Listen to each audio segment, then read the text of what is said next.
Yo, what is going on, everybody? How is everybody doing on this fantastic Wednesday night? Shout out to Big Blue in the Bronx. Shout out to Carlos. Shout out to Nate. Shout out to Afghanistan. Shout out to Nate Hawk. Big Pat Sports is in the building. Jaden the Champ. Hi, Sunday. What is going on, all y'all? How are y'all doing today, man? Listen, it's been a little rough, right? You guys been pissed off? Because I've been pissed off. But listen, this is the state of the team that we're in, right? Nobody should be surprised about where we are. Maybe a little bit surprised, but not all the way surprised, right? But hey, it is what it is, right? We're gonna sit here.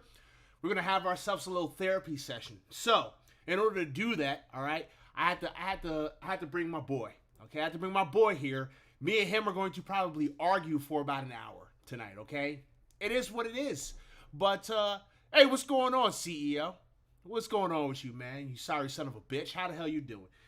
All right, so yeah, let me just go ahead and introduce my boy. He was here, last time he was here, I think it was the draft, actually. So it's been a minute, but he's here, all right? He's here, and, let's get it popping. Let me introduce y'all to my boy.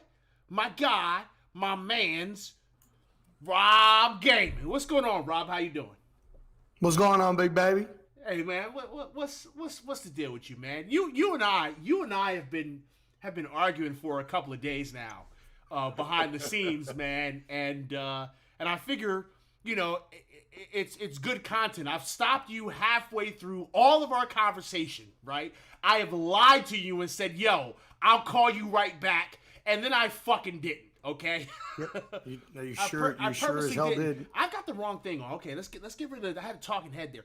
I straight up lied, all right? Said I'll call you right back, and I didn't. But I figured Shame on you. We need to save this. We need to save this for the show, okay?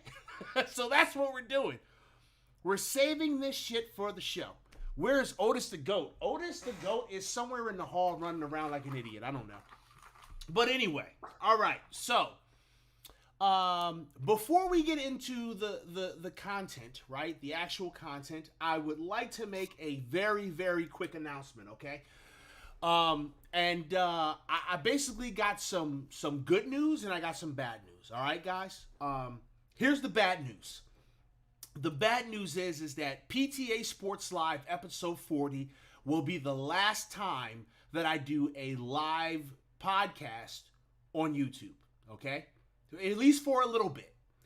This will be the last live podcast that I do on YouTube for at least 2, maybe 3 months, okay? That's the bad news. But here's the good news. The good news is this. I've been provided with a great opportunity, y'all. Okay? I've been provided with a great opportunity by the powers that be over on Twitch, right? And essentially, I have been pulled into a sports talk program over on Twitch.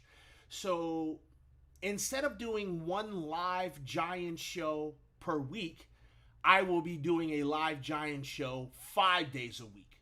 Okay? So 5 days a week, I will be on Twitch for at least an hour, and we will be talking about nothing but the New York Football Giants. It will be your time to come and rage and yell and be angry and whatever the hell else you want to do. Now, what's going to happen, the way it's going to work is this. Every single day, I will take that hour, right? I will condense it a bit, and I will put it on YouTube the next day. So if you're not able to show up for the live podcast that I'm going to do, right, you'll be able to come to the YouTube channel and check out a condensed version of it, all right? I'm going to need y'all to come and support me on both platforms, okay? Because this is how we grow. I'm fortunate enough to be able to do something like this, right? But I can't do it without you guys, all right? If I don't have y'all, I might as well not be doing this stuff, okay? But thankfully, someone saw what I was doing. They liked what I was doing, and they said, hey, come on over to us, And if you'll be with us live as many days as you want to go live. I do have and I always like to be transparent. I got to do sports talk for 20 hours a month, okay? So I'm going to do at least an hour of sports talk. Maybe we'll play some games. We'll do some stuff. We'll have some fun.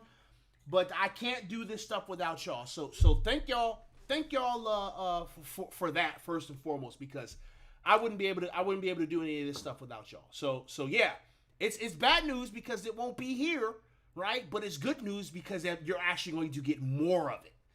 All right. So there's Congratulations. that. Thank you very much, Rob. I appreciate that. It's fitting that on the 40th show I get to kind of make that announcement. Being that I'm 40. The PTA Sports Live turned 40 today, and we get to expand it, so that's awesome. Okay, so now that we got that out the way, right? Let's talk about this team, okay? I am frustrated, okay? I won't say that I'm angry anymore, but I am frustrated. I am absolutely frustrated at where this team stands right now. In my initial reaction to this game, I said that the New York Football Giants, put them sunglasses on. Wait. Before we do that, I'm sorry. I'm so sorry, Rob. I'm so sorry. Before we even do that, Rob, would you please give us an introduction? I'm sorry. Can you please give us an introduction, Rob?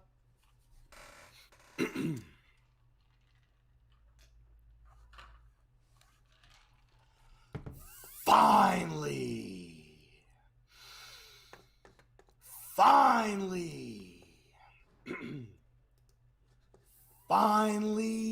R0B has come back to the PTA podcast. Thank you now, very much. Yes, go. Now, yes. Let your YouTube and Twitch people's champion say this. Make no mistake about it. There ain't no way. And R0B means no way that the Giants are ever winning a game this year. But tonight, we're going to talk Giants football. We're going to talk NFC East. We're going to talk about those Rudy Poo Bird shit statue custodian cleaning ass franchise, the Philadelphia Eagles. We're going to talk about the Joe Theismann quarterback injury prone team in the Washington football team. And we're going to talk about those Steers, those Cowboys that absolutely suck. Oh, we're good because we beat two teams and we beat the Super Bowl champs week 1. R0B and PTA will give it to you live. If you smell what PTA and R0B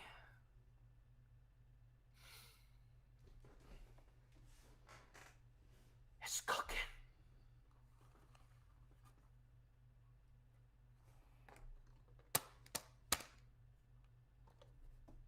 Special operation. We in the building. We in the building. We in the building, bitch. We in the building. We in the building. We in the building. We in the building, bitch. We in the building.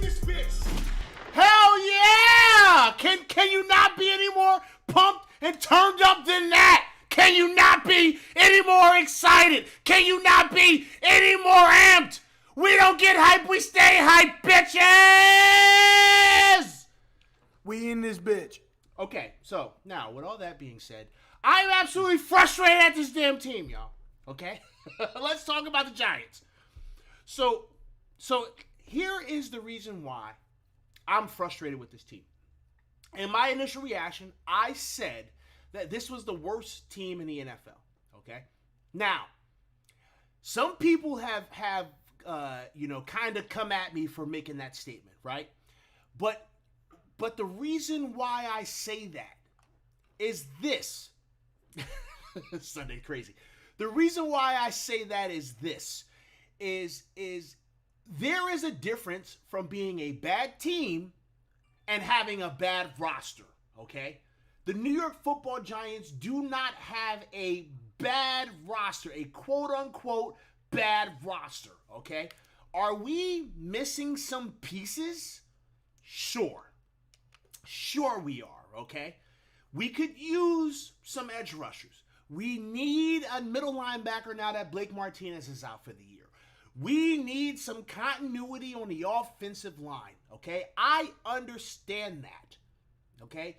But overall, this roster is fine.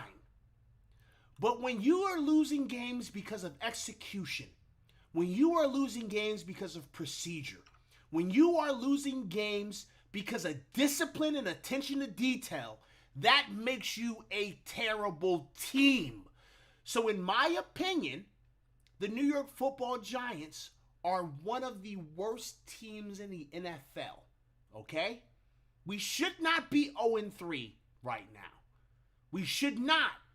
There should be no way that we are 0-3. There should be no way that we lost to the football team, that we lost to Atlanta, okay? The Broncos game, that was kind of a coin flip for me in my world. But the last two games, there should have been no way we lost those games the way we did.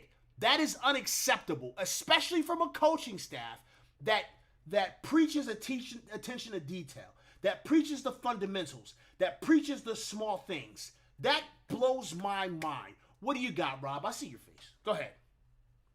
Well, first and foremost, Nate Hawk, if you're going to be going to Twitch, those kind of comments right there, Giants need Cam, those will get you timed out on Twitch. Giants need Cam. Giants don't need Cam. Giants don't need Cam. I'll be honest, I forgot that Teddy got picked up by the Broncos. I actually picked the Broncos to win there because I thought Drew Lock was going to be the starter. And I thought we would have had a chance there. Finding out that Teddy was starting the game, had I known that, I would have definitely penciled the Broncos to win that game. Getting Vaughn back, everything like that. When it comes to the Washington game, we could put it on Dexter Lawrence. We could put it on, the end of the game because that was the final play. That's what people remember that decided going 0-2 as opposed to 1-1. But we could talk about the bad holding call that was called on CJ Board. That wasn't a holding call. I thought it was great blocking down the field. That was a running touchdown that got called back. We could talk about how Darius Slayton caught what I feel to be a harder catch for a touchdown and then dropped an easy pitch and catch for a touchdown with nobody around. Yep. So we could have talked about that right there. Just alone there, you're talking about an 11-point swing right there in points, which definitely wins us the game. Had the game played out exactly the same. But the Atlanta game was tough. The lack of offensive production a little bit.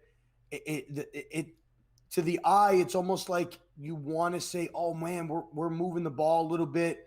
And I think it's just because of that. We're so – and I honestly, I think what we're getting caught up in is the lack of offensive line protection when throwing the ball. We saw with Eli late in his career the last couple of years that he was there, and we're so focused on that offensive line that the last 2 weeks, especially after Nick Gates going out, the offensive line held up pretty well in the pass protection, giving Danny Dimes some time to throw the rock, especially last week as well.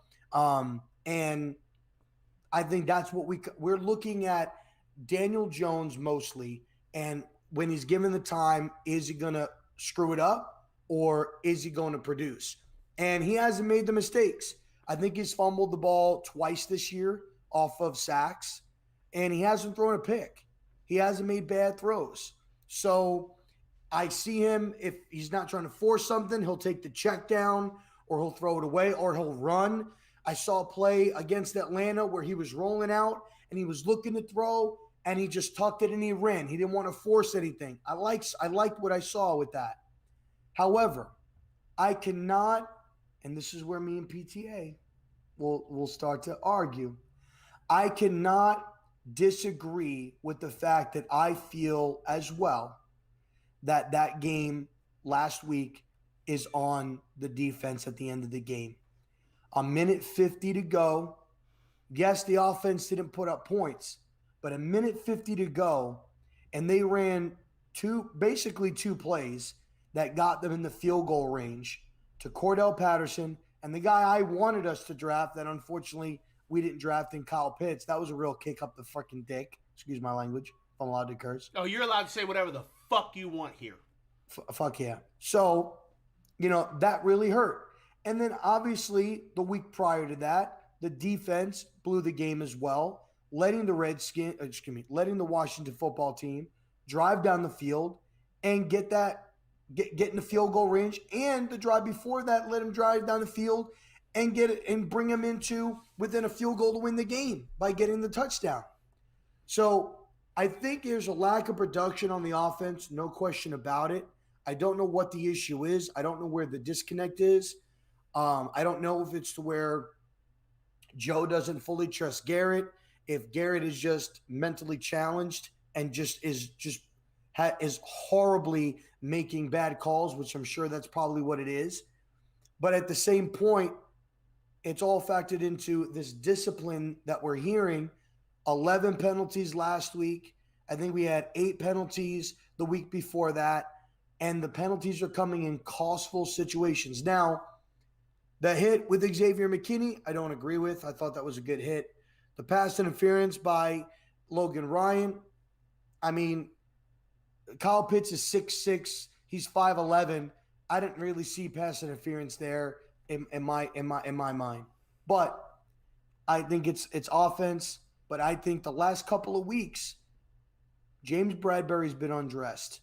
He's gotten his pants pulled down, and Terry McLaurin put him over his knee, gave him a spanking. And then last week, Calvin Ridley gave him a spanking. So, yeah, he made an interception against, again, but one interception to me doesn't erase a whole game full of getting your shit burnt. And I hear announcers saying, oh, they need to give James Bradbury help or it's going to be a long day for him. 2 weeks in a row. So, it's rough right now. It's rough right now. I understand. I understand what you're saying about the defense, right? I can't 100% disagree that in that position, right?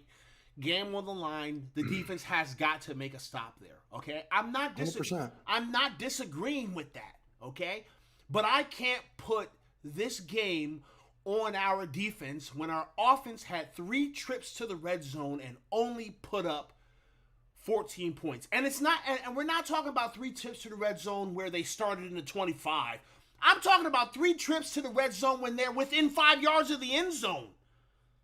They are within 5 yards of the end zone on all of those trips, and we only score 14 points. That's unacceptable. Yeah, but I mean, at the same time, when you look, and again, I'm not comparing the Giants to other teams, but I'm comparing the situation. Back in 2004, this was after the Patriots won. This was the year that they were playing and going to play the Eagles in the Super Bowl. That year, they had games that they won 9-0. They had games where they won by 1 point, 2 points, where they only put up 10 points. And the defense carried them to a win. I think the point of this is we see Galladay, we see Tony, we see Shepard, we see Ingram, we see Saquon, and we want, because again, that's the trend in the NFL, scoring points. Right. We see the Rams putting up 30 points. We see the Chiefs putting up 30, 40 points. Hell, the Browns are putting up putting up a lot of points. Yes. But what I will say is a lot of games don't need to be to where you put up a whole bunch of points.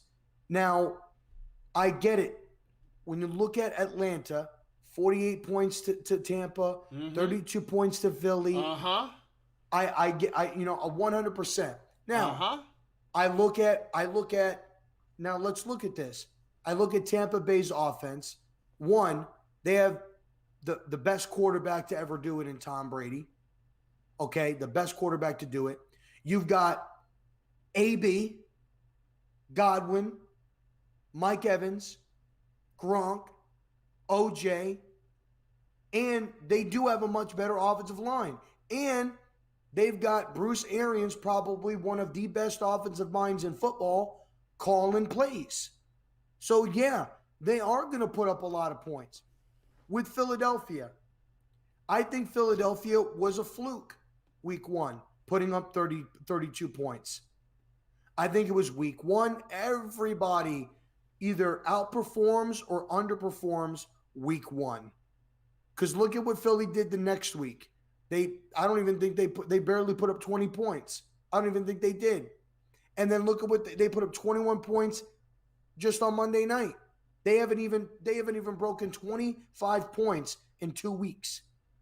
So, and hell, they put up in the last 2 weeks, they put up only 8 points more than they put up the first week. So, I think that was the situation. Regardless of the fact, we put up 30 points against Washington. We lost the game. Defense has to step up in those games and be able to pull the game out. And in that retrospect, your head coach is putting your defense out on the field and trusting Patrick Graham and that defense to bring it home. That's what you're doing. And 2 weeks in a row, they blew it. They did not answer the call. They didn't. Now, again, 11 points against Washington. To me, Washington's a 50-50 game because there were offensive penalties and drop passes that could have caused points. And unfortunately, it didn't produce. But last week, I cannot get over a minute 50. They had one timeout, and we had two. And in 2 plays, they get them in field goal range. And we're supposed to have this top defense that we had last year. We had great defensive backs. We added in Adoree Jackson. Adoree Jackson could have sealed the game by picking off that football. He didn't do it. Logan Ryan dropped 2 interceptions. I understand what you're saying, Rob. I understand what you're saying, but still, man, if we can't put up points in a league that has changed their mentality in regards to the way the game is played, if we can't score 7 when we are within the 5-yard line of the end zone, that's a bigger problem than a dropped interception. Every day of the week and twice on Sunday, that's a bigger problem. We have to put points up when we are in those positions. 3 is not going to cut it. It's just not. I'm sorry. When I look, because I've watched the Atlanta game 3 times now. Okay? I've watched it 3 times. And yes, there is a play here or a play there on defense that if they make that play, we win the game. But we can't always rely on our defense to win the damn game for us. We've got to put points up. Look at the teams that we're getting ready to face.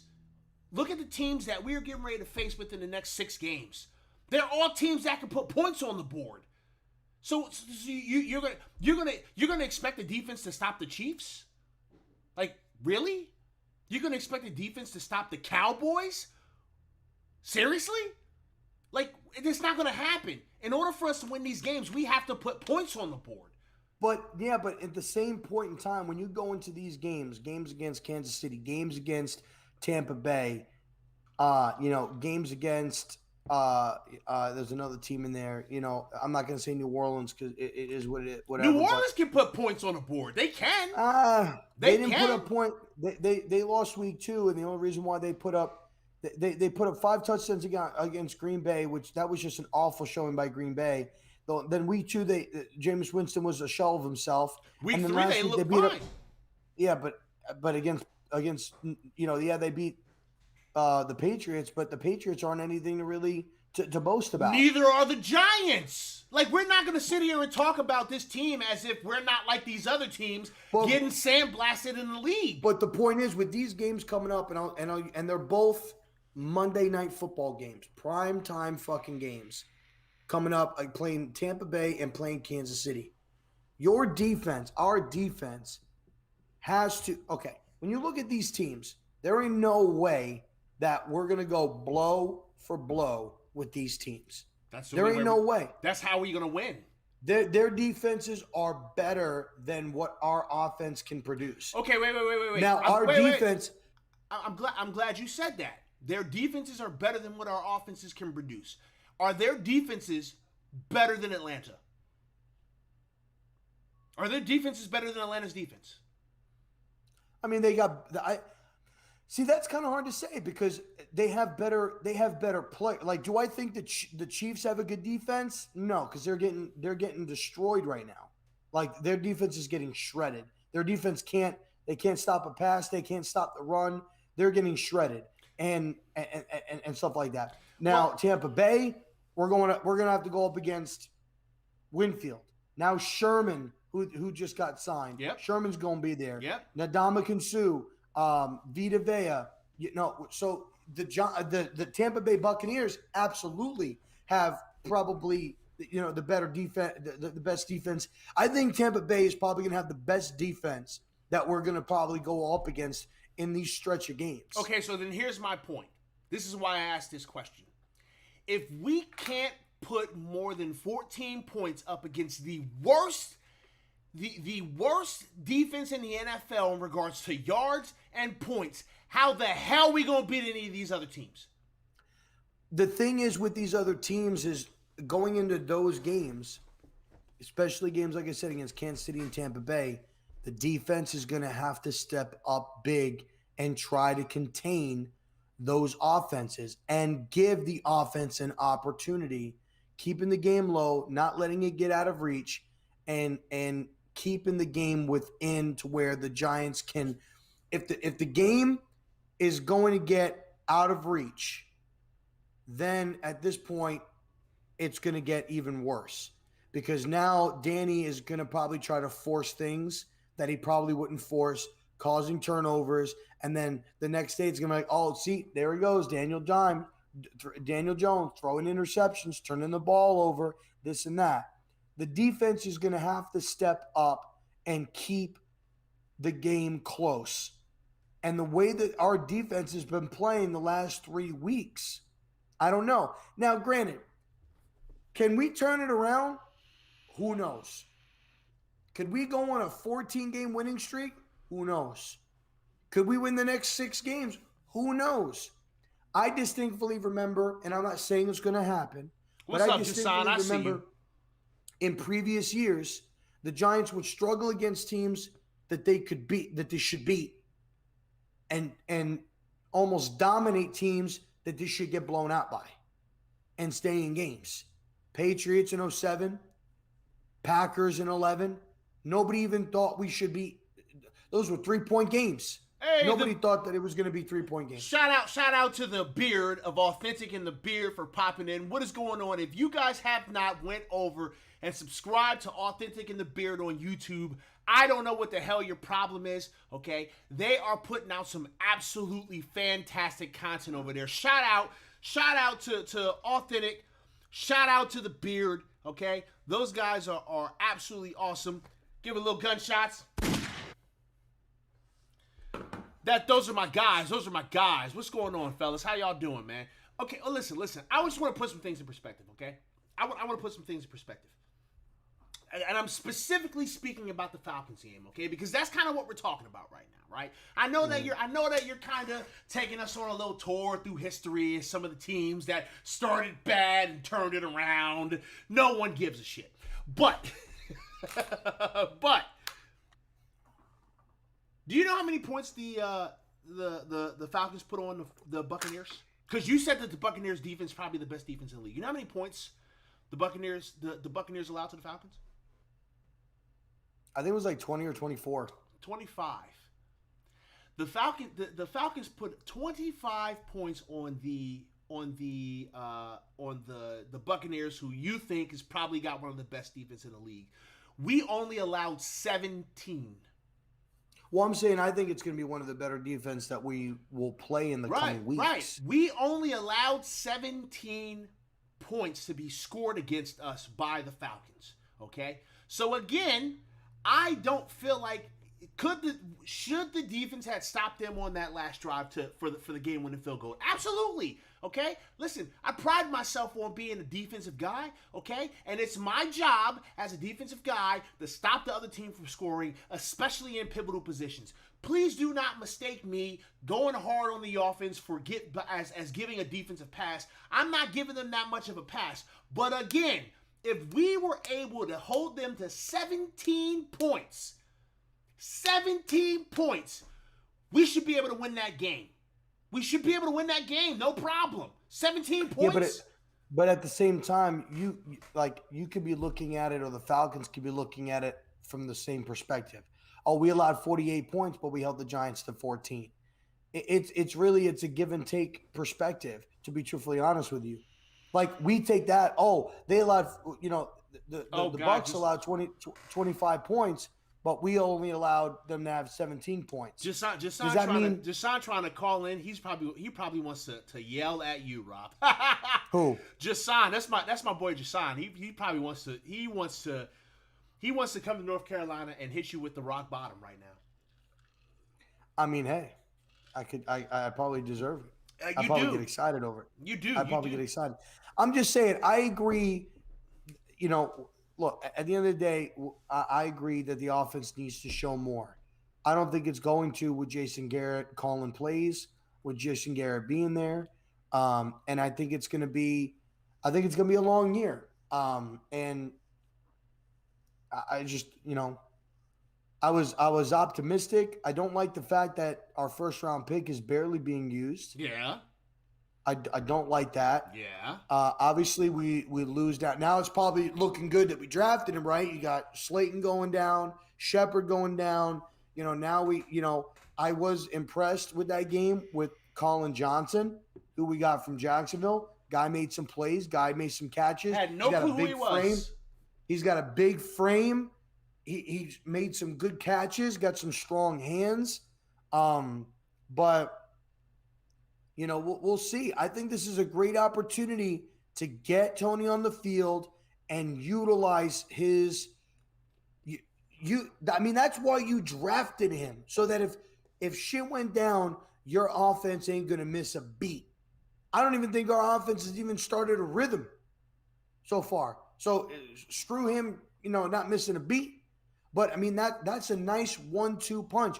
They should be stretching out the field, sending him downfield, getting Galladay across the middle, something like that. Short, quick passes, utilizing it. They're not doing it. Yeah. And it's sucks. Carlos Sanchez brings up a good point. I saw you post that earlier. I was gonna ask about it, Carlos. I'm glad you posted about it again and remind me. So Carlos says, I don't think players are really bought into Garrett's scheme. Galladay and Barkley really hinted at it past couple of days. Think it's pretty obvious. Your thoughts? Okay, let's talk about this because this. Well, what were the comments? What were their comments? So Saquon said that the players have to buy in to the team and the players have to buy into the scheme. Kenny Galladay was asked why is he not running downfield, long plays, throws that he can just go up and get, and his answer was basically I don't know. I don't know. Let me say this. I don't feel like this team is not bought in to this coaching staff. I can't feel like this team is not bought into to the philosophy here, okay? Now, are the offensive players not happy with the play calling? Maybe. They might be unhappy with the play calling. Are the offensive players unhappy that they're not being put in the best positions to go out there and make plays? Probably. Probably, right? Probably. But to suggest that these players have not bought in, I don't know if that's true, and I'm not sure if that's what Saquon was saying. I think Saquon's point was we have to just buy into this team. We have to believe in each other. You know what I'm saying? And that's true, okay? That's absolutely true. If you ever played football or any sport that requires a team effort, you have to believe in the people around you, okay? You have to. If you don't believe in the people around you, you're going to fail. So what Saquon is saying is not incorrect, okay? But I do think it might be being taken a little out of context. I will buy that players are probably unhappy with the scheme a little bit. Because I'd be unhappy if I'm going to go up and get it wide receiver and I'm not put in a position to go up and get it. Like, what y'all bring me here for? If I am a player that can make 1,000 people miss in space and you don't put me in a position to get the ball in space and do what I am good at, I'm going to be frustrated with that, okay? So I don't necessarily think that they're not bought in, but I do think that they're probably a little frustrated. Like, yo, what are we doing here? Like, what's the thought process? I think with this, it's a couple of different things. When you look at Kenny Golladay, he's probably, from a talent perspective, and I'm not talking about how the offense is performing. I'm just talking about the athletic players as far as talent that is on the roster offensively. This is probably the most talent that Golladay, as far as an offense, that Galladay's been a part of. He's never had a top-tier running back like Saquon Barkley on his roster. You've got Tony, that could be an electrifying rookie wide receiver. You've got Sterling Shepard. You've got Slayton. Obviously, Evan Ingram has athletic ability minus catching the football. So, and you've got probably some young guys. So I think it's a combination of a couple of things. I think it's a combination of the lack of – I don't think that Jason Garrett is putting the players in the proper way to succeed, utilizing their athletic abilities to his advantage and to their advantage to dissect and take down defenses. I don't think that he's doing that. You've got Golladay, who's 6'4", physical. You're not really seeing him get those, utilizing that physical ability.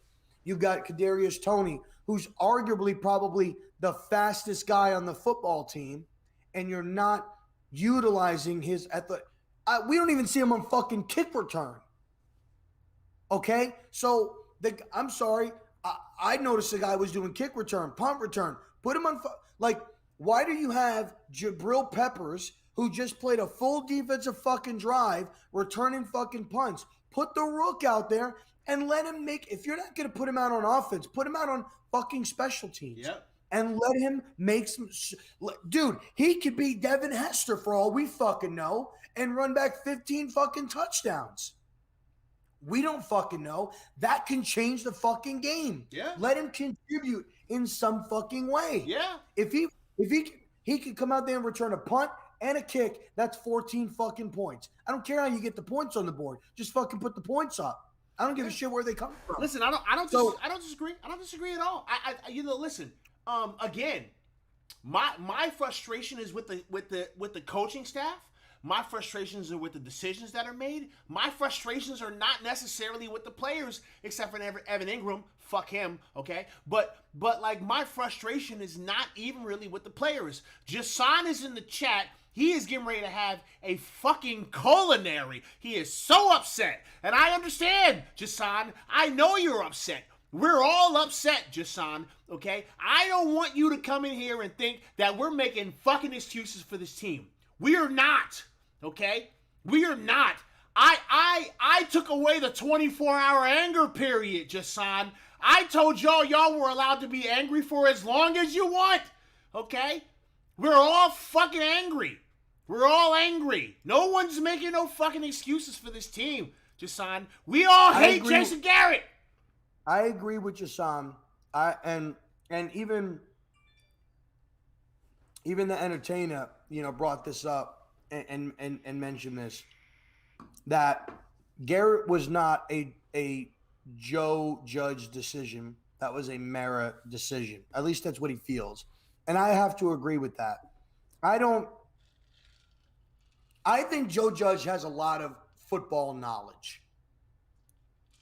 I think he may be one of he may be one of the brightest head coaches that we've ever had on our staff, minus Bill Belichick when he was there. And so I think he might be, as far as how he evaluates personnel, how he knows the game, what he studies. He repeats himself a lot. Fundamentals right there. This right there. Right there. Right, this right there. Right there. Wait. Before you continue, Will from Bleed Big Blue said he's gonna call him Changy from here on out because everything is right there. Right there. everything like is right there. Right there. Everything is right there. I was like, that's funny as hell, man. That's clever. In his last interview he just did today in his press conference, he said fundamentals right there. Like, I don't know how many fucking fundamentals. We do our fundamentals. You're we know preaching fundamentals to us, and you show no semblance of fundamentals on Sunday, my guy. Like, what are you doing? This is the reason why our head coach is back to being called Coach Who the fuck is that?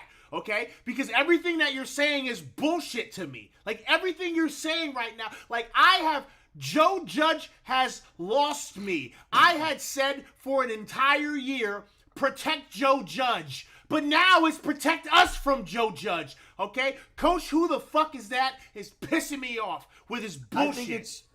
I think that at some point in this time during the season, and I could see it, I think it's going to probably happen over the next 2 or 3 weeks if the offense is still lackadaisical.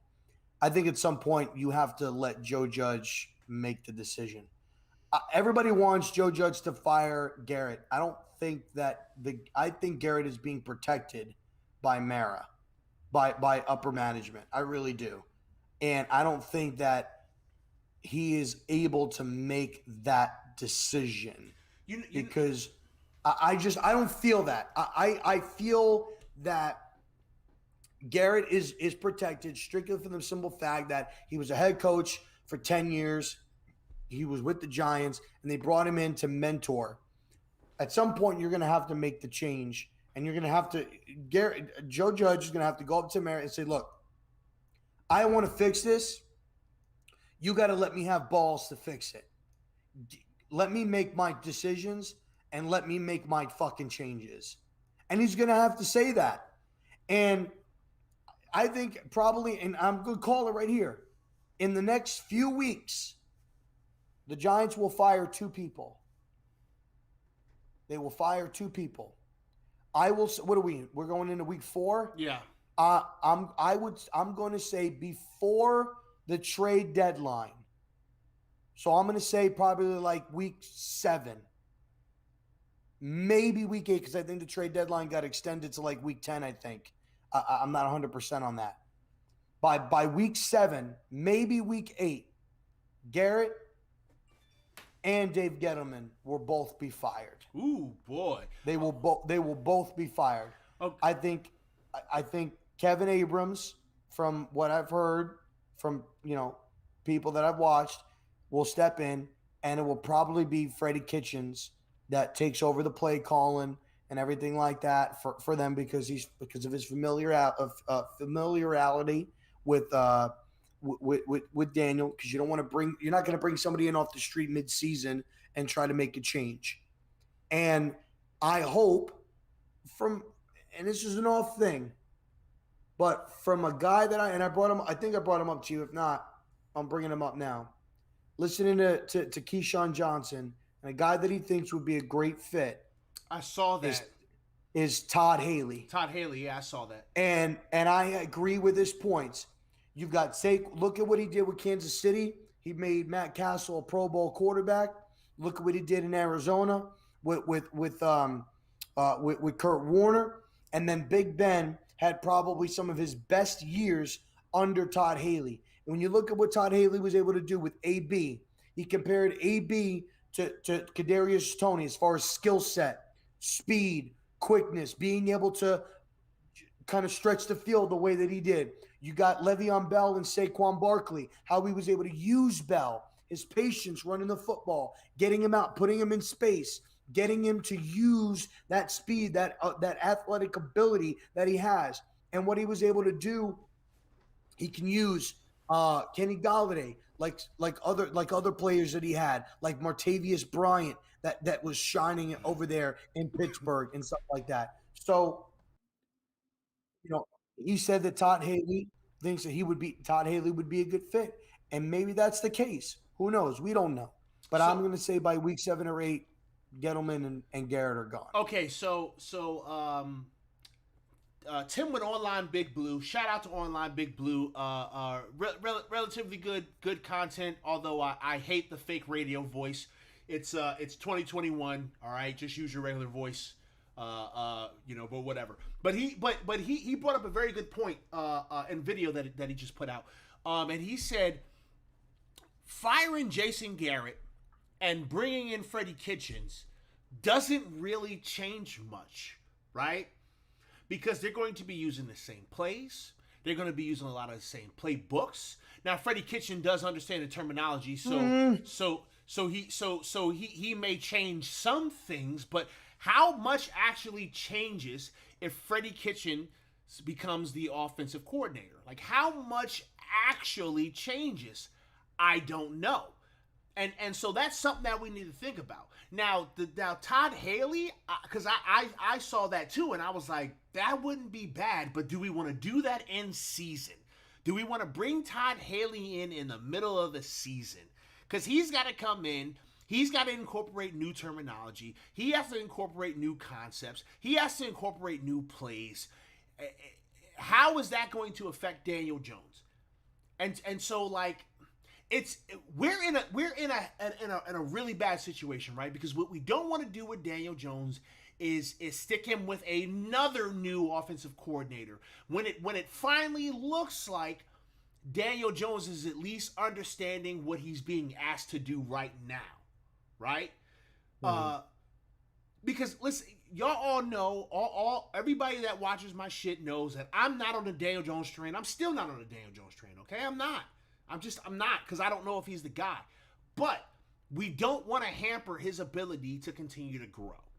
Now, I never wanted Jason Garrett from the beginning. I hate Jason Garrett, okay? Like from the very beginning. It's on wax that the thought of Jason Garrett being here made me want to puke. All right. We have to look at the big picture here, right? We have to figure out, is it smart for us to bring in someone with a whole new system in here? Now, I'm not going to sit here and say that getting rid of Jason Garrett and promoting Freddie Kitchens is not going to change anything at all, right? When Freddie Kitchens called, I think it was one game that he called last season when Jason Garrett had to be quarantined. Was it one game or two? I don't remember if it was one or two. But I do know that the offense looked a little better when Freddie Kitchens was called. Well, just look at Freddie Kitchens when he was with Cleveland. I mean, that was the reason why he became the interim head coach and eventually became the head coach for a year, I believe it was. And obviously it didn't work out, and they brought in Steven Stefanski, and they fired Freddie Kitchens into his first season as being the head coach. Yeah, but how much is Freddie Kitchens going to change if he became the offensive coordinator tomorrow? How much is he realistically going to change? I don't necessarily think that. Do I think that if you make Freddie Kitchens the offensive coordinator and he's starting to call the plays, do I think that we're going to be starting to put up 30, 40 points a game? No. But what I think is, I think his concepts may be a little bit different. When you look at what he worked with when he was with Cleveland, he had a running back, he had a tight end, he had a couple of wide receivers in OBJ and Jarvis Landry and Higgins. He had some weapons and people that he needed to try to get the ball. People bought into his system, but when he became a head coach, they felt like he became a little bit, it was too much for him to be able to run the offense and be the head coach for somebody that's never been a head coach before. So that, I think, was his downfall. I do feel that it would be a good fill-in for him to be the interim offensive coordinator and stuff like that. I think that he would put some trick plays together, do some different style of stuff to kind of keep everybody on their heels, and would be a good fill-in until you find the guy that you want to bring in. We think, obviously, Todd Haley, but what we think doesn't matter. It's what Joe Judge wants, whatever. Now, Todd Haley was a head coach. He was a head coach, so he's got head coaching experience. Do I think that he would be a good fit? Absolutely. Am I judging that based on what somebody says? Yeah, kind of. But to me, it makes sense with what he's worked with in the past, with what he's worked with. Right. No, I'm not against Todd Haley at all. Please, I understand. I'm not against Todd Haley, okay? I'm not against Freddie Kitchens being the offensive coordinator. I'm not against any of these things, okay? I'm just asking the questions of, okay, how much is actually going to change if Freddie Kitchens takes over, as the offensive coordinator, or is it smart to bring a Todd Haley in halfway through the season? No, I know we're not halfway through the season, but like that would be the Todd Haley thing. Work work at all. The Todd Haley thing would have to be next season. Like as soon as this season's over, we bring in Todd Haley. I'm not against that. I'm not against that at all. I know that I don't want Jason Garrett here. I know that 100%. I don't want Jason Garrett here. Okay. But I just don't know if we do it now or if we get rid of his ass in the. Jason Garrett's got to go. Okay. At the end of the day, this man's got to go. My question is when. Now, Carlos put up because I want to touch on this question because I was thinking about this, and then we will talk a little bit about the Saints game before we start wrapping things up because I planned on going about an hour. I don't want to keep Rob here all night. Okay. Carlos Sanchez asks, even if you aren't a DJ guy, would you still draft a quarterback in a QB class that isn't that popular, or would you use the 2 draft picks for offensive line in the first round? Your thoughts. I'm gonna let you go ahead and give me your thoughts on that, and then I'll answer. If DJ is not the guy, am I looking at a guy in the draft? No. This is what I would probably do, and I think it would depend on what happens in the offseason. So let's just say in the offseason, we go there, Garrett's fired, and they bring in a guy like Todd Haley, right? They bring a guy in. I think what they would probably be doing is they would try to bring in a veteran guy that's, been in the league a little bit, maybe, been to a couple of playoffs, somebody that's probably got some familiarity with, with Todd Haley, which is he hasn't really, been in the league in a little bit, but try to, bring somebody in that, kind of knows that style of system, or that's a good adapter that can learn the system and everything like that. And that's a smart player.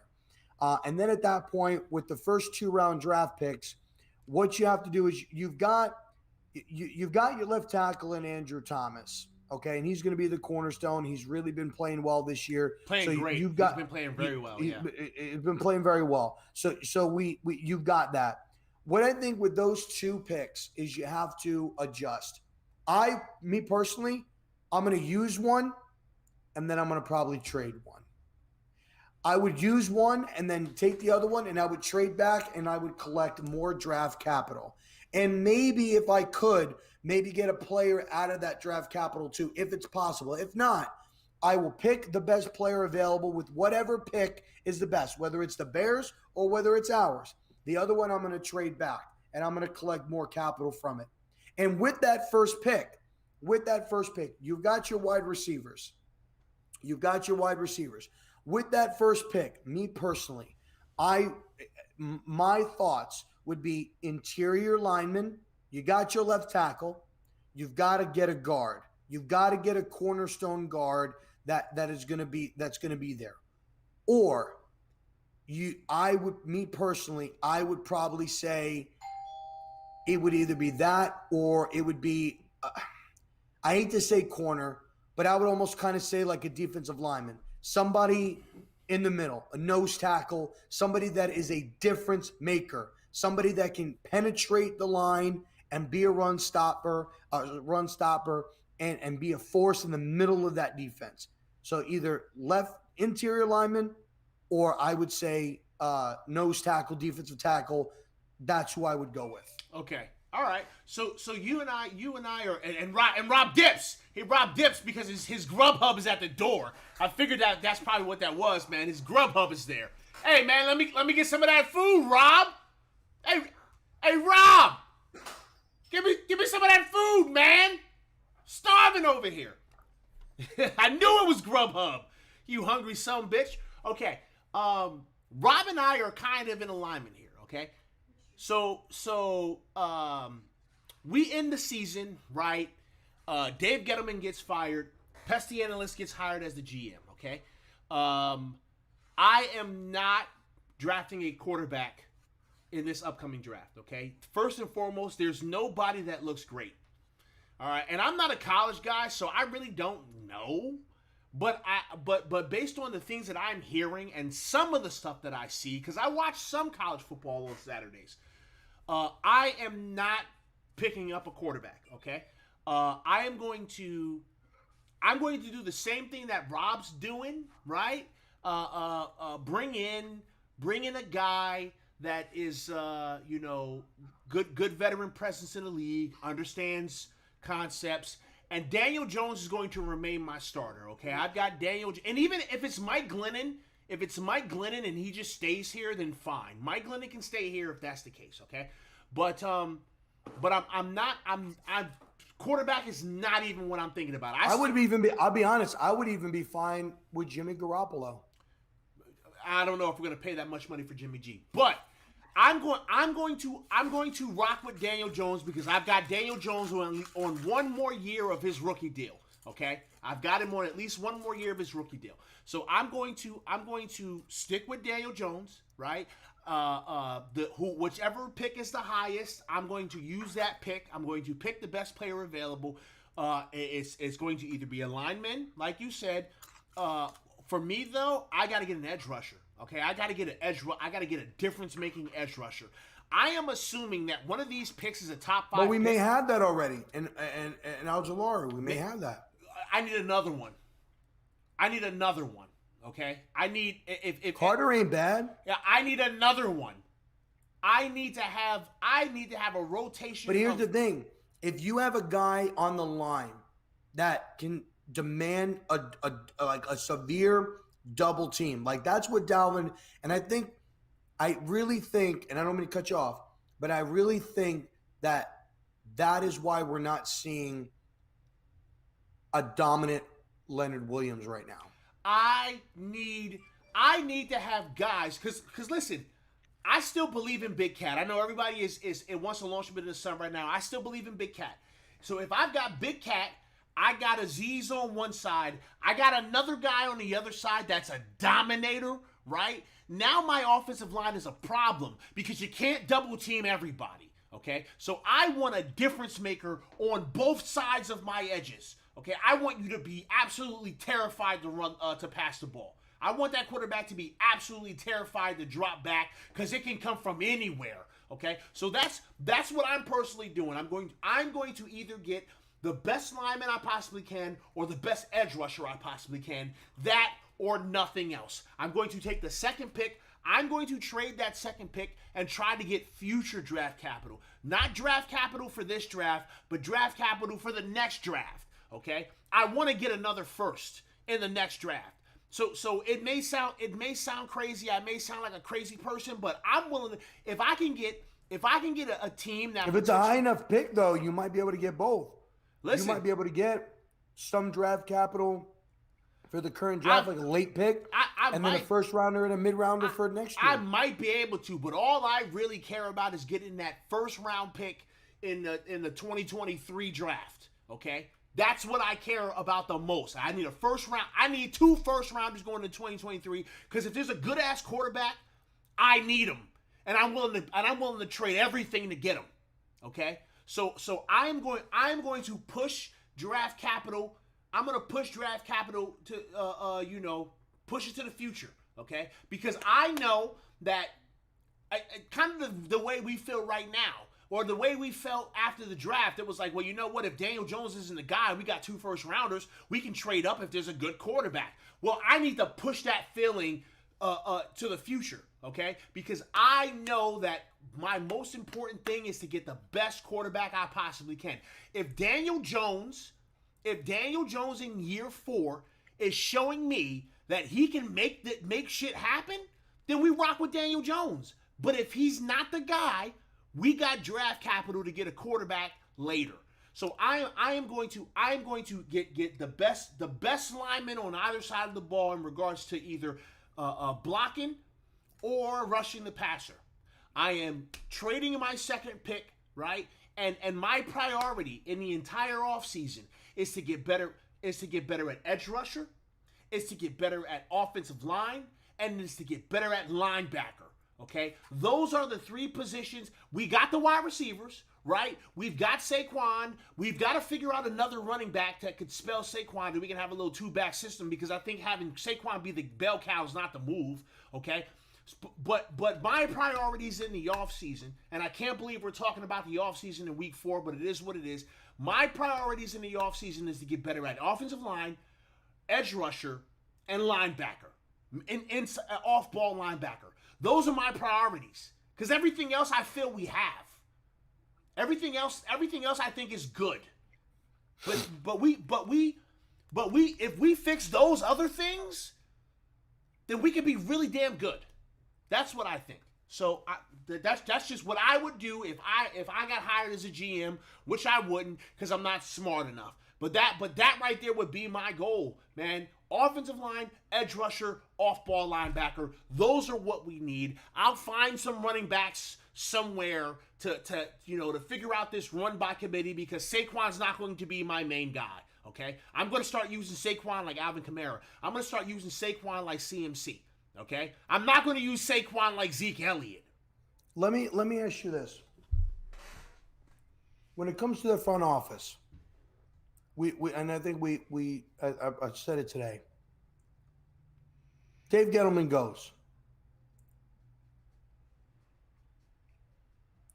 What would you say if Eli Manning became the GM of the Giants? And the reason why I'm asking this, I'd say fight me, Rob, because that's stupid. But look at this. Would you agree that John Lynch has done a good job building a roster with Kyle Shanahan in San Francisco? That don't mean Eli can do it. But John Lynch is a former player. Eli is very smart. Eli knows the Giant way. He knows what bringing in players in as far as, what can win championships. I'm not saying it. But I'm saying, I guess what I'm asking is, do you feel that players being general managers of organizations is better than getting a businessman or somebody that has never played the game, who doesn't know what it's like being on the team? I think that's why John Lynch has had success, because he was a part of a legendary defense. And he knows that defenses keep teams in games. And so when they were building this roster, him and Kyle Shanahan have done a good job as far as building that roster. What would you think about players being general managers about team? And if Eli was there, do you think that he would maybe do better than Kevin Abrams or trying to bring somebody off the street? Listen, man, I can't answer that question. I don't know if a former player is better at being a general manager, or if a businessman is better. I don't know, bro. I'm not smart enough to answer that question. I don't know. I don't know who's better or who's worse. Listen, I don't know. I don't like the idea of Eli Manning being a general manager. And I'm going to go as far as saying this, okay? I think that it is time to get away from the Giants' way, okay? I think it's time to get away from that.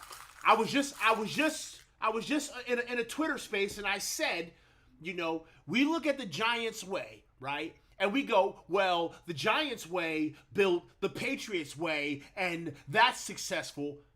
I think it's time to get away from the Giants' way. I think it's time to find a new fucking way. All right? It's 2021. We need to bring someone from the outside in to this motherfucker. Like, I'm sick of the Giants' way. The Giants' way doesn't work anymore. It's like it doesn't work. Let me ask you this. Jason, wait. Jason is absolutely right. Michael Jordan is the best player in the world and the worst GM in sports. Hey, Philly Notion. What's going on, Philly? How you doing, man? Your Eagles are ass, okay? Just like us. You sorry Giants son of a bitch. But I love you. Giants have a terrible year. And maybe somebody decides to leave an organization. Somebody by the name of Bill Belichick is fired or he leaves the Patriots. Do you think the Giants should make that move? No, I don't want Bill Belichick. I know that sounds crazy. I want something new. If you could pick a head coach, new. Who would you choose right now? If the Giants came over to you and you're the GM, so you pick your head coach. You could pick anybody you want. Who would you pick? Oh shit. Obviously nobody that's dead or whatever. Y'all almost in the basement, Philly. Shut your ass up. Y'all lose another game. Y'all in the basement with us, you son of a bitch. Y'all lose and we win. We all suck. That's all that matters. Ooh, man. God, there's a lot of good coaches, man. Who do I want? Old school or new school? I want a new school guy. I want someone. Really? I want someone young. Okay, I want one of these young sons of bitches that's bringing new thoughts and new ideas and new concepts and new routes and new everything. I want someone new. I want someone young and fresh. That's the reason why I was willing to give Joe Judge a chance, because I was like, yo, this dude's a little bit younger, right? Different mindset, different mentality. I didn't realize that this guy was going to be an old school asshole, okay? I want something new. I want something fresh. No, I don't want Nick Saban. What about Jim Harbaugh? No, I don't want Jim Harbaugh. I want one of these young sons of bitches that's doing all this fucking innovative shit. I want someone young. I want like a McVay or what's that asshole's name in Arizona? God damn it.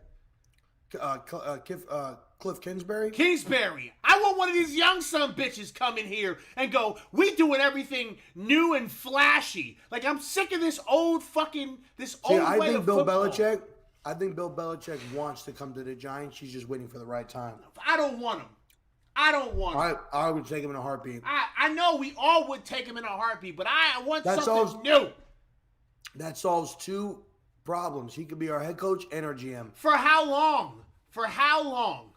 When's this dude tired of this life? You gotta understand something. The life that these Dick Vermeil was coaching until he was like what, 80? Listen, the life of these motherfuckers is a terrible existence, man. They don't spend no time with their family, right? Did you watch? Wait a minute. Did you watch the Manning cast of Monday Night Football? Say that again. Did you watch the Manning cast of, like, the Mannings are doing the Monday Night Football thing? Yeah. Okay. Did you see Nick Saban on that show? No. Nick Saban was on there. First of all, this man looked fucking exhausted, okay? They asked Nick Saban, like, hey, how much football do you get to watch? And he was like, I don't get to watch football. I'm working.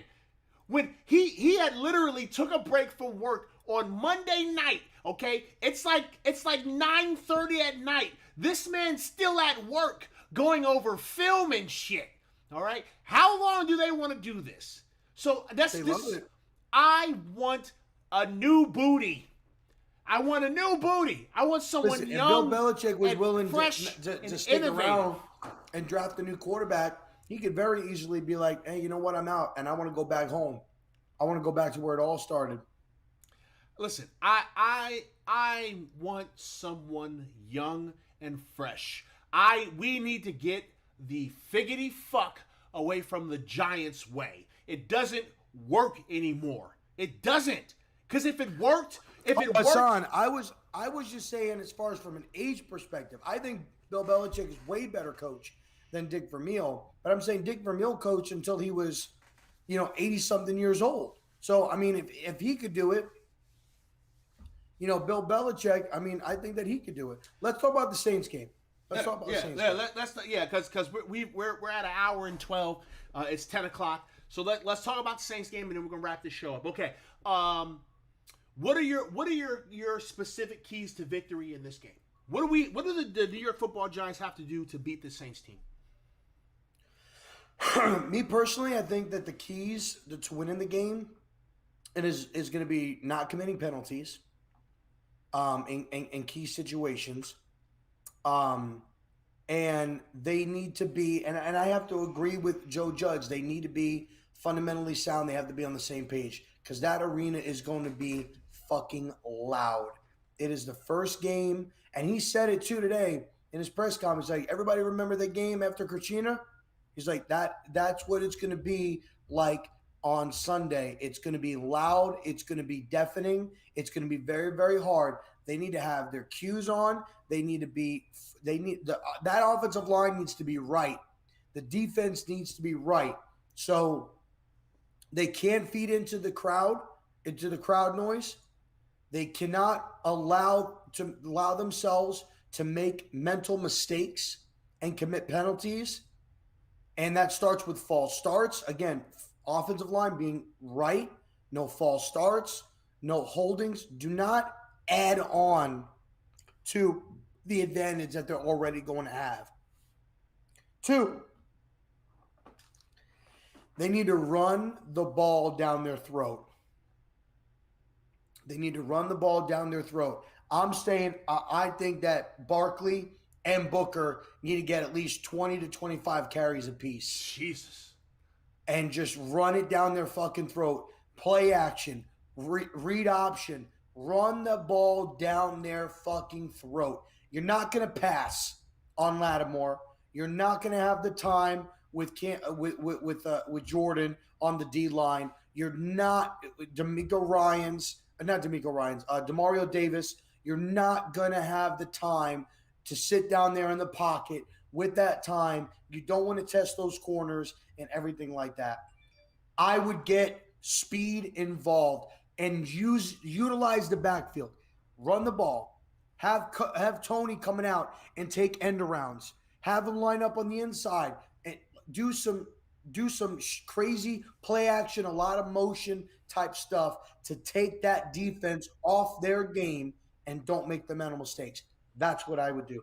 And obviously you have to try to pressure Jameis Winston, but they have arguably probably one of the best offensive lines in football. And so it's going to be hard. They've got great tackles. They've got Pete in the center. They drafted a center last year who played really, really well. It's going to be hard, but I would personally say I would just try to blitz 5 the entire game, and everybody else needs to be in coverage. And I'd be running a shit ton of man-to-man. Okay. You know what? I agree for the most part. Defensively, we're gonna have to be bend but don't break, like a mug. Because there are a lot of weapons on this New Orleans team. Their offensive line is great. I don't know how much pressure we're going to be able to get on Jameis Winston, but if we can make him uncomfortable, then great. But because I don't think we're going to be able to get a whole mess of pressure on him, we're going to have to be back in coverage. We're going to have to keep everything in front of us. I would prefer for us to play some man as opposed to playing zone. I would prefer for us to blitz, but we're definitely going to have to be bend but don't break. And because we're going to have to be bend but don't break in this game, our offense is going to have to step up. I don't know how I feel about 50 total runs in the game, but we do need to establish the run, and utilize play action. It's man, this New Orleans defense scares me a bit, right? Because this ain't the Atlanta Falcons, y'all. This New Orleans, okay, their defense is pretty damn good. They've got pretty good secondary. All right, their trenches are pretty damn good. Their edge rushers are pretty damn good. So we're gonna have our work cut out for us today. This game offensively, we're gonna just have our work cut out for us. So yeah, we're gonna have to be physical. We're gonna have to bully them. Okay, we're gonna have to punch them in the mouth, run the damn ball with power. Okay, try to get Saquon out in space. Try to get Kadarius Toney more involved. If Galladay can play, because we don't know. Obviously, everybody's dealing with hamstring issues right now, which sucks. But if he can play, we're going to have to give him 50-50 balls. We're going to have to take some downfield shots, like off of play action. We're going to have to. We cannot only have 2 passes that are thrown for more than 20 yards. Like, we can't do that. We have to make them cheat up to respect our run and then bomb their asses over the top. So, this is a tough task. This is a tall order. What are your predictions? If you don't want to do a score prediction, you don't have to. But what are your predictions for this game?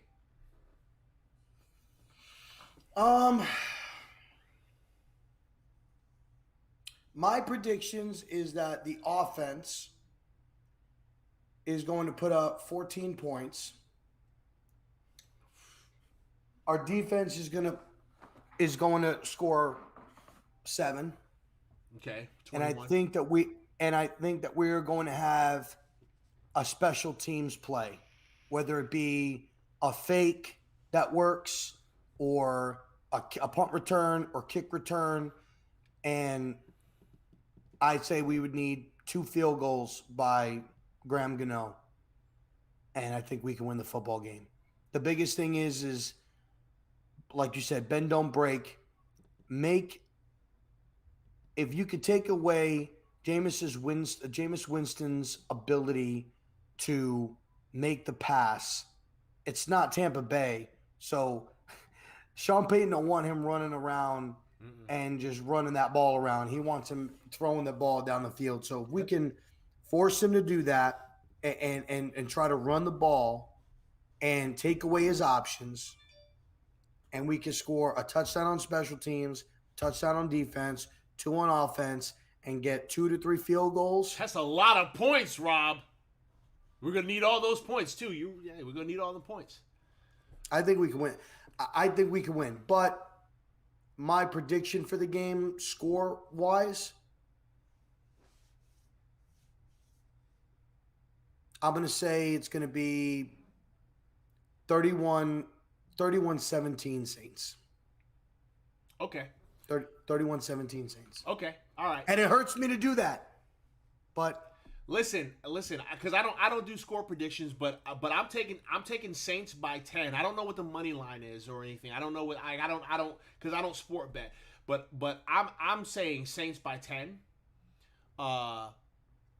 And I do think that the Giants. Okay. Let's do this. Because I want you to give me one hot take. And if you've already given it, just say this was my hot take. But here's my hot take. Okay, here's my hot take. So the Saints are going to win by 10, but we're going to have two. We're gonna have 2 interceptions and 1 fumble recovery, and that's what's going to make us the most mad is that we got 2 interceptions and a fumble recovery and still lost by 10. 2 interceptions and 1 fumble recovery. We're going to generate 3 turnovers in this game and still lose by 10. And that's going to make us all explode. My hot take is that Daniel Jones is going to throw for over 200 yards and both him and Saquon are going to rush for 100 yards, and we still lose the game. Crazy ass hot takes. All right, well, listen, we're going to get ready to wrap this bad boy up. Rob, is there anything you want to say or plug before we get ready to get the hell out of here? Nah, man, I appreciate everybody coming through and showing me some love and support today. Again, congratulations to PTA on his new opportunities. I hope to be doing this, more with him. I love, getting on, talking football, talking Giants. You guys can find me on Twitch, twitch.tv/R0B Gaming. Links are in the description. Links will be in the description, or you can see my name right here. I do stream on Twitch. I'm getting back into it. I was out for 2 weeks with COVID. And then, I lost my voice. So really it was like almost about a month, it felt like, but we're getting back into it. I took off tonight to do this with my boy, cause we were supposed to do it last week, but we didn't do it. So yeah, I'm excited. Hopefully this isn't the last time, but you guys can find me there. Awesome. Hey, I greatly appreciate you coming in and hopping on tonight. So again, y'all, just for those who may not have heard, this will be the last PTA Sports Live on YouTube for, I don't know, a couple of months, maybe. I will be, starting in October, I will be live 5 days a week, okay, doing live sports talk on Twitch. And if you are not able to catch it live, okay, I will shorten it and I will put it on YouTube for y'all to see the replay. So please come show me some love over on Twitch. My Twitch link is in the description. I need everyone who has not done so yet to come on over to Twitch. Hit me with a follow, please. And make sure you guys are thumbs upping the videos. Make sure you guys are coming and viewing the videos. I need you guys. I would not be in this situation if it wasn't for y'all. I cannot get any better or any higher if it's not for you guys. So I need you guys to continue to support me. I appreciate you guys' support up to this point. We're going to get ready to get out of here. Thank y'all all so much for hanging out with us. I hope y'all all have a great rest of your evening and a fantastic week. I will try to get, oh, by the way, I'm still going to do like the initial reactions. I'm still going to do the weekend reviews when I can get to them. So there will be other content other than just my podcast on this channel. But the newest content is going to be more stuff from Twitch, okay? So yeah. I appreciate y'all. Hope y'all all have a great rest of your day. And we will get up with you guys later. Deuces.